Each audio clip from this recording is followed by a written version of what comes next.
Dad Perfect Events.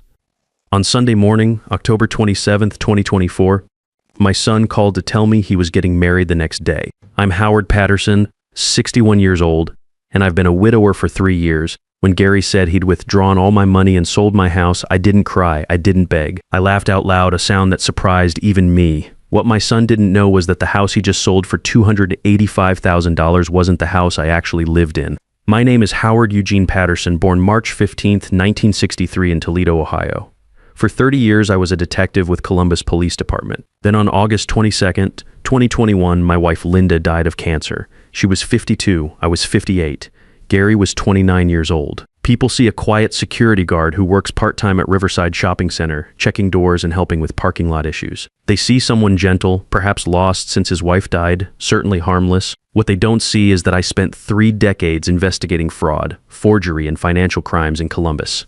I know evidence. I understand legal procedures.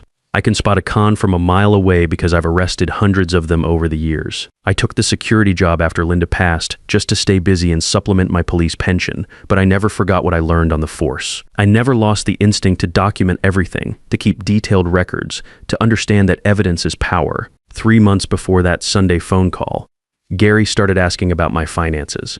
July 25th, 2 days after my birthday. Dad, I've been thinking, you're living alone now, and I worry about you managing bills. What if you forgot to pay something? Let me help you set up automatic payments. I'm 61, Gary, not 91, I said. I know, but humor me. Mom would have wanted me to look after you. That line got me. So I gave Gary access to my checking account, the one with about $3,500 for monthly expenses, not my pension savings account with $95,000, just the checking. Thanks, Dad. This really helps me worry less.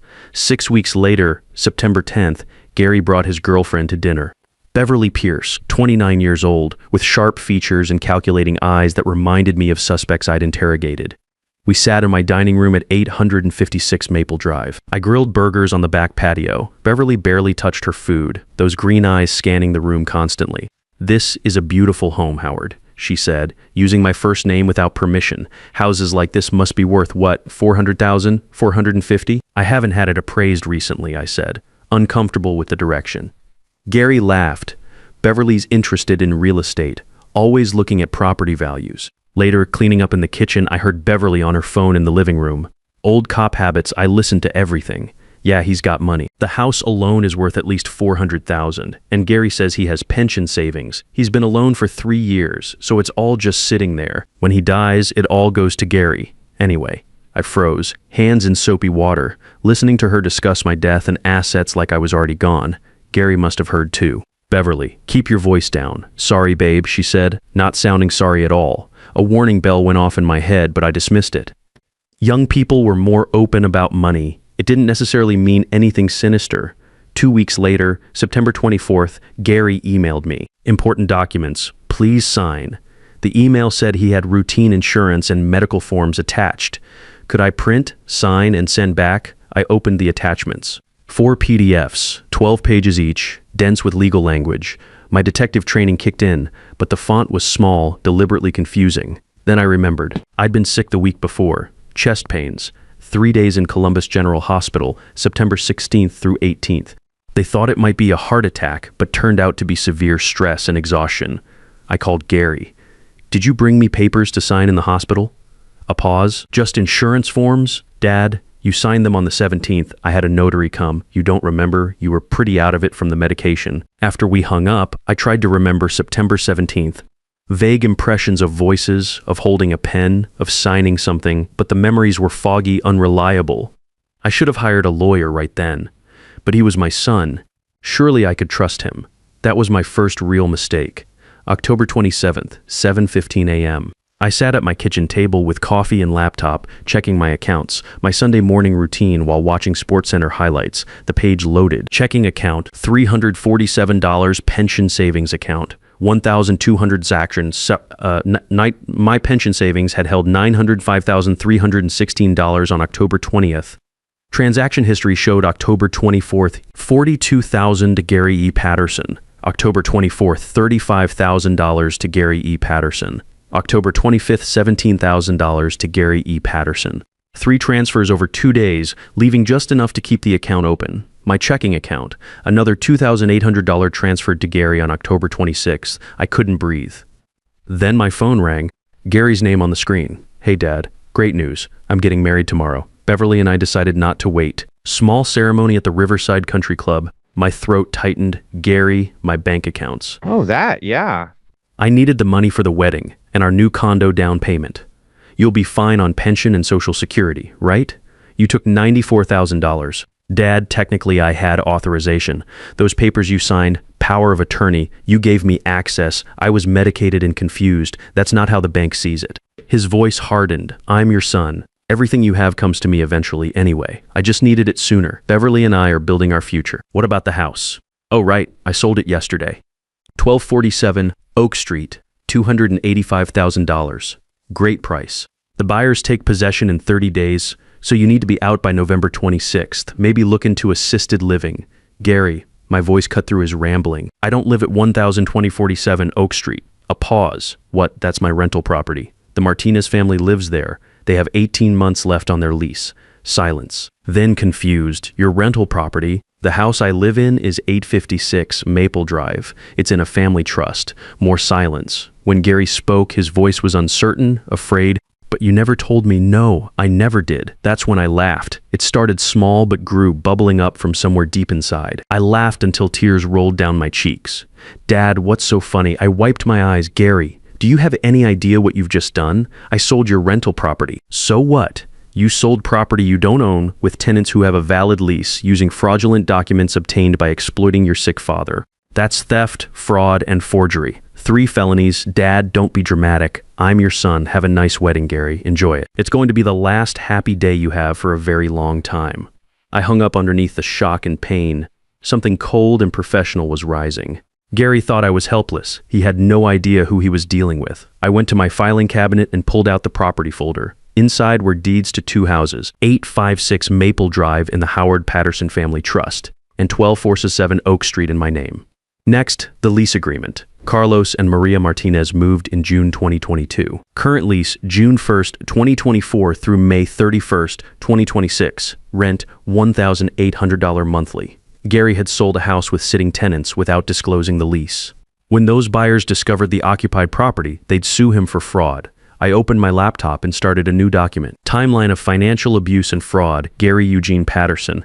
Then I began documenting everything. By Monday morning, October 28th, I had a plan. 9 a.m. Called my credit union. I need to report fraud. Complete records of all transactions for 6 months. Ashley Porter, the representative, was sympathetic. I'm so sorry, Mr. Patterson. We'll investigate immediately. I need documentation of the power of attorney documents submitted to authorize these transfers. You'll have those within 3 business days. 10 a.m. Called Keith Reynolds, a retired DA from my old poker group. Keith, my son stole my pension savings and fraudulently sold my property. I need legal representation. Pause. How much are we talking? $94,000 in theft, $285,000 in fraudulent sale proceeds. Jesus Howard? Yes, I'll help you. My office at 2 p.m., 1100 a.m., called Carlos Martinez at 1247 Oak Street. Carlos, I need to tell you something upsetting. My son sold your house without my permission using fraudulent documents. Silence. He what? I explained calmly. Carlos's voice was tight with anger. Some stranger thinks they bought our house. Your lease is valid and binding. You're protected. But I wanted you to know immediately. I may need you to provide statements. Whatever you need, Mr. Patterson. Absolutely whatever you need. 1:02 p.m. Called Nancy Williams, my late wife's best friend. Nancy, can you come over? I need to tell you something. On my way at 2 p.m. I sat in Keith Reynolds' office on High Street. He listened to my story without interrupting. When I finished, he removed his glasses. Howard, your son has committed multiple felonies. Grand theft, fraud, forgery. This isn't civil. This is criminal. He could face 3 to 7 years. I know. Are you sure about this? He's your son. I met his eyes. He stole my life savings and tried to make me homeless. What kind of son does that? Keith pulled out a legal pad. First, file fraud reports. You've started. Second, contact the title company. Third, file a police report. You can request investigation before pressing charges. What about the buyers? They'll sue Gary for fraud. He'll be liable for the full purchase price plus damages. Good. Howard, what do you want? Punishment or restitution? I thought about Gary's casual voice, so certain I wouldn't fight back. I want justice. I want every penny back, and I want him to understand that betrayal has consequences. Then let's build an ironclad case. We spent 2 hours preparing documents. By the time I left, I'd filed fraud claims with my credit union and the title company. The police report would be filed October 29th. My phone buzzed. Gary. Dad, why is the bank calling about fraud? What's going on? Me, the bank flagged the withdrawals as suspicious. Standard procedure, Gary. But I'm your son. Tell them it's fine. Me, is it fine, Gary? You took $94,000 without permission. I had your permission. I borrowed it. We'll pay you back. I stared at borrowed as if you could borrow without asking. I didn't respond. That evening, Nancy brought wine and tissues ready. I told her everything. Her expression shifted from shock to fury to something like determination. That absolute bastard, she said. Howard, I'm here for whatever you need. Can you help me organize my documentation? Bank statements, lease agreements, property deeds. I need everything categorized and copied. Consider it done. We sat drinking wine as October sun set outside. For the first time since that terrible call, I felt something other than betrayal. I felt purpose. You know what the worst part is? I said quietly. Not the money, not the house. It's that he thought I was too stupid or weak to fight back. Nancy squeezed my hand. He's about to learn his father is neither stupid nor weak. That night, Gary texted, Dad, please come to the wedding tomorrow. I want you there. Let's not fight over money. I stared at the message for a long time, then typed, I'll be there. Let him think everything was fine. Let him marry his calculating bride and celebrate with my stolen money. Let him believe he'd gotten away with it. I would smile. I would take photos. I would play the proud father, and then when he least expected it, I would show him exactly what happened when you betrayed Howard Patterson. October 28th, 2024. The wedding was exactly what I expected, expensive, showy, and paid for entirely with my stolen pension money. Riverside Country Club glittered with white roses and crystal chandeliers. I arrived at 2 p.m. wearing my navy suit, carrying a small gift wrapped in silver paper. Inside was a framed photo of Gary as a kid with his mother, one Linda had treasured. I'd written on the back, may you always remember where you came from? Love, Dad. Beverly looked stunning in a designer gown that probably cost $8,000. My $8,000. Gary stood beside her in a tuxedo, beaming like he didn't have a care in the world. When he saw me, he rushed over. Dad, you came. I knew you'd understand. This is a fresh start for all of us. I pulled back, studying his face. Did he really believe that? Congratulations, Gary. You look very happy. Beverly joined us, her smile sharp as broken glass. Howard, so glad you're not being difficult. Gary was worried, but I told him, you don't need that big house anymore anyway.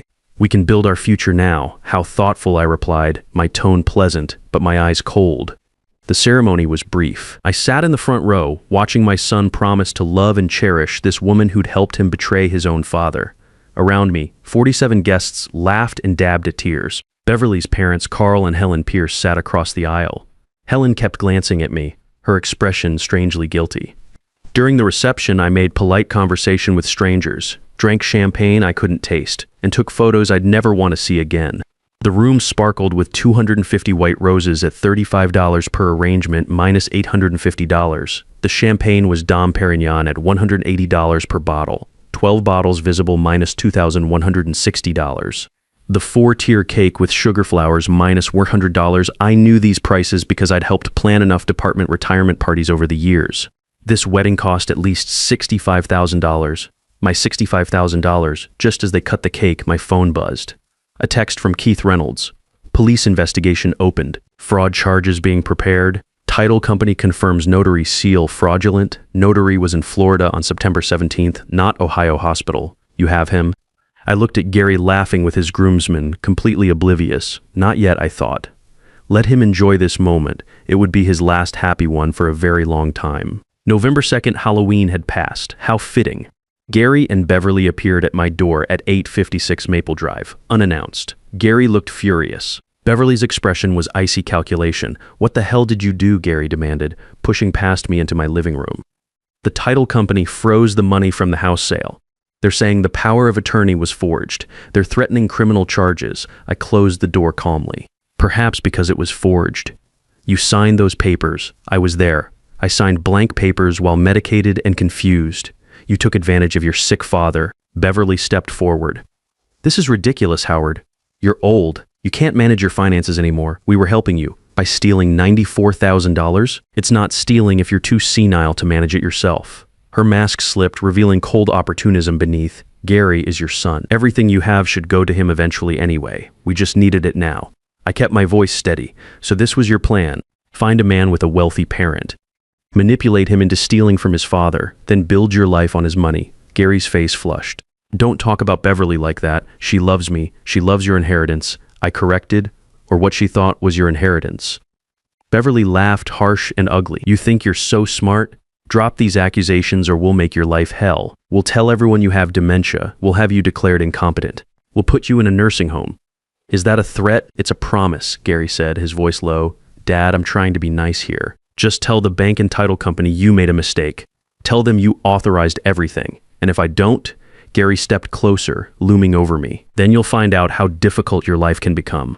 We have lawyers too. We'll tie you up in court for years. We'll drain whatever money you have left. For a moment, I felt something I hadn't felt in years. Not fear of their threats, but genuine sadness for what my son had become. This angry, threatening man was a stranger, but I had not survived 30 years of police work by being intimidated. Get out of my house, I said, my voice like steel. Both of you now, Dad. Get out. You have 5 seconds. 1, 2, 2. They left. Beverly spitting curses. Gary's face twisted with rage. As their car pulled away, I sat down heavily, hands steady but heartbreaking. The mask was off. Now I knew exactly who I was dealing with. I called Keith Reynolds. File the police report, press full charges. I want them prosecuted to the fullest extent of the law. Are you sure?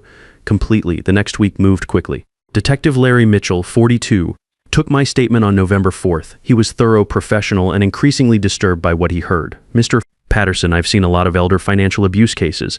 This is one of the most calculated I've encountered. The credit union provided their findings on November 6th. The power of attorney documents showed multiple irregularities.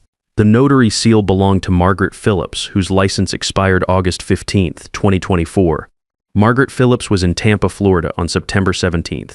Her airline records proved it. My signature appeared shaky, inconsistent with my normal handwriting. The documents were dated September 17th, but weren't filed with the bank until September 23rd. Victor Bradford, CEO of Pinnacle Title Company, called on November 7th. Mr. Patterson, I owe you an apology. We failed to catch these irregularities. We've frozen all proceeds from the sale minus $285,000. Mr. Patterson won't see a penny. What about the buyers? The Johnson family, they're devastated. They're suing your son for fraud, breach of contract, and emotional distress. They put their entire life savings into that down payment. Guilt twisted in my stomach. Can you give me their contact information? I'd like to speak with them. I'll have my assistant send it over that afternoon. I called Rosa Johnson. She answered, her voice cautious. Mrs. Johnson, this is Howard Patterson. I'm so deeply sorry. I had no idea my son would do this. Your family is innocent in all of this. Rosa's voice cracked. We have 2 children, Mr. Patterson. We saved for 8 years to buy that house. We thought we finally had our dream home. I promise you, your lease will be honored. The Martinez family will move out when their lease ends in May 2026. After that, if you still want the house, I'll sell it to you at the price you paid, $285,000. Silence, then soft crying. Thank you. Thank you so much. November 10th, 2024. I was at the shopping center doing my evening security rounds when my phone chimed. An email from an unknown address, truthteller2024 protonmail.com. Subject line, you should know the truth about Gary. My hands trembled as I opened it. Mr. Patterson, I'm writing anonymously because I'm afraid of retaliation, but you deserve to know. Gary has a 5-year-old daughter named Sophie Rose Patterson. The mother is Carol Bennett. They dated in college. Carol got pregnant their senior year. Gary told her to get an abortion. When she refused, he abandoned her. Carol sued for child support 2 years ago. The court ordered Gary to pay $1,200 per month plus $65,000 in back support. Beverly doesn't know about Sophie. Gary has been secretly taking money from you to pay Carol off and make her go away. Sophie deserves better. So do you, a concerned friend. I stood frozen in the mall parking lot, surrounded by the sounds of evening shoppers while my son's secret exploded in my hands. A granddaughter. I had a granddaughter. I searched Facebook on my phone with shaking fingers. Carol Bennett, Columbus, Ohio. Her profile was partially public. The most recent photo posted 4 days ago. A little girl with dark curls and Gary's exact smile, wearing a pink dress, blowing out 5 candles on a birthday cake. The caption read, "Happy 5th birthday to my Sophie Rose. You're my whole world, even if your father refuses to acknowledge you exist." Nancy found me 30 minutes later, sitting in my security office, phone in my hand, tears streaming down my face. Howard, what happened? I showed her the email. The photos, oh my God, Nancy whispered. You have a granddaughter, November 12th. I drove to Columbus with Nancy. Carol Bennett lived in a small apartment complex on Parsons Avenue, Unit 2C. I knocked at 2 p.m. as we'd arranged by phone. Carol opened the door, 30 years old, tired eyes but kind face. Mr. Patterson, please come in. The apartment was tiny but spotlessly clean. Children's drawings covered the refrigerator. A small bookshelf held worn copies of Dr. Seuss and chapter books. Thank you for agreeing to see me, I said. I never wanted to destroy Gary, Carol said quietly. I just wanted help raising Sophie. She asks about her father every single day. Where is she now? Kindergarten. She'll be home at 3:30. At 3:45, we heard small footsteps on the stairs. The door burst open. Mommy, Sophie Rose Patterson, was beautiful. Dark curly hair like Carol's, but Gary's brown eyes. Gary's smile, Linda's nose. She wore a purple backpack covered in unicorn stickers. She stopped when she saw strangers in her living room. Who are they? Carol knelt down. Sophie, this is Mr. Patterson. He's your grandfather. Your daddy's father. Sophie's eyes went wide. My daddy's daddy? I couldn't speak. I just nodded. Sophie walked over cautiously. Mommy says my daddy lives far away. Do you know where he is? Yes, sweetheart. I know where he is.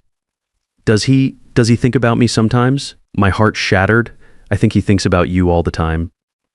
He's made some mistakes. Grown-up mistakes. Sophie studied my face with those serious 5-year-old eyes. Mommy says everyone makes mistakes. She says the important thing is saying sorry and trying to be better. Your mother is very wise. Sophie suddenly smiled Gary's smile and my heart broke all over again. Do you want to see my drawings? I'm really good at cats. December 15th, 2024. Franklin County Courthouse, Judge Patricia Thornton presiding. The courtroom was packed. Gary sat with Jeremy Sullivan. Keith Reynolds sat beside me.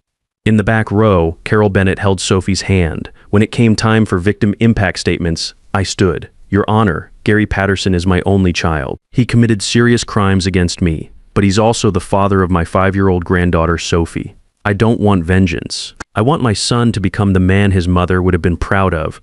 Gary took the stand, tears streaming down his face.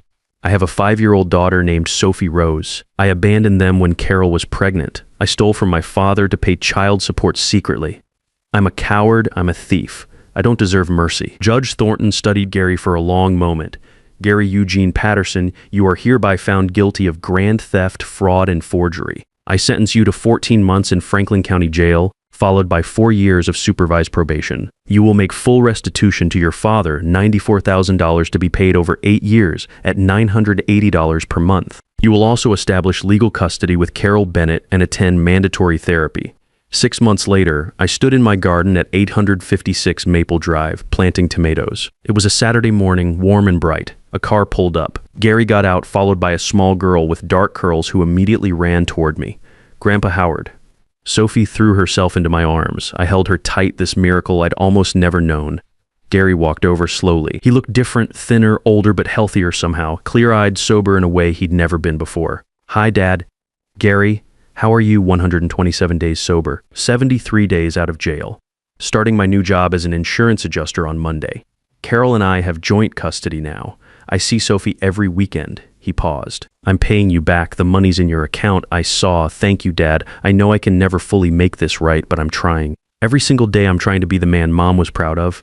I looked at my son, this flawed, broken man who was finally, slowly, becoming someone better. Your mother would be proud that you're trying. That's what matters. Sophie tugged my hand. Grandpa, can we plant flowers together? Of course, sweetie. We knelt in the dirt together, 3 generations planting tomatoes while Nancy brought out iced tea and cookies. My name is Howard Eugene Patterson. I'm 61 years old. I learned that love without boundaries isn't love. It's enabling. I learned that the greatest victory isn't revenge. It's rebuilding. And at 61 years old, I've got a granddaughter who calls me Grandpa Howard and makes me pictures of our family. That's worth more than any pension account ever could be. Sometimes the people who hurt us most are the ones who teach us our greatest lessons, that real strength isn't avoiding betrayal, but choosing how we respond to it with dignity and justice. At 61, I discovered that being a grandfather isn't just about spoiling a grandchild. It's about breaking the cycle of broken promises and showing the next generation what accountability and unconditional love actually look like.